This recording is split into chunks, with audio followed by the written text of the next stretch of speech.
RRB மற்றும் SSC போன்ற போட்டித் தேர்வுகளை இனி நம்ம தமிழ்ல படிக்கலாம். தற்போது தந்தையின் வயதானது மகனின் வயதை விட 30 ஆண்டுகள் அதிகம் அப்படின்னு சொல்றான். ரைட்டுங்களா? பிரசன்ட் ஏஜ்ல ஃபாதர் இருக்காரு, சன் இருக்காரு. ரைட்டுங்களா? சோ ஃபாதர் சன் இந்த வயசுடைய டிஃபரன்ஸ் வந்து பாத்தீங்கன்னா 30 ஆண்டுகள் அப்படின்னு சொல்றாங்க. 5 ஆண்டுகளுக்கு முன்பு, அதாவது பிரசன்ட் ஏஜ்ல இருந்து 5 வருஷத்துக்கு முன்னாடி தந்தையின் வயது மகனின் வயதை போல 4 மடங்கு. அப்போ மகனுடைய வயசு 1 மடங்குனா தந்தையுடைய வயசு 4 மடங்கு. ரைட்டுங்களா? இன்னும் 5 ஆண்டுகளுக்கு பிறகு தந்தையின் வயது என்னவாக இருக்கும்? ரைட்டா? பிரசன்ட் ஏஜ்ல இருந்து 5 வருஷம் கூட்டி சொல்றான். என்ன வயசுன்னு சொல்லி கேட்கறான். ரைட்டுங்களா? சோ இதுல கான்செப்ட் என்னன்னா, தந்தையின் மகனின் வயது வித்தியாசம் எப்பவுமே சேமா இருக்குன்றது தான் கான்செப்ட். ரைட்டுங்களா? அப்போ 4ல 1 கழிச்சா எனக்கு 3ன்னு கிடைக்கும்.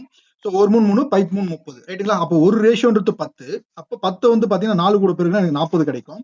அங்கிருந்து 5 கூட்டணும்னா பிரசன்டேஜ் 45ன்னு கிடைக்கும். இன்னும் 5 ஆண்டுகள் கழித்துன்னு கேட்கறான். அப்ப இன்னொரு 5 வருஷம் கூட்டினீங்கன்னா 15 கிடைக்கும். ரைட்டுங்களா? சோ 15 தான் ஆன்சர். Indus classes.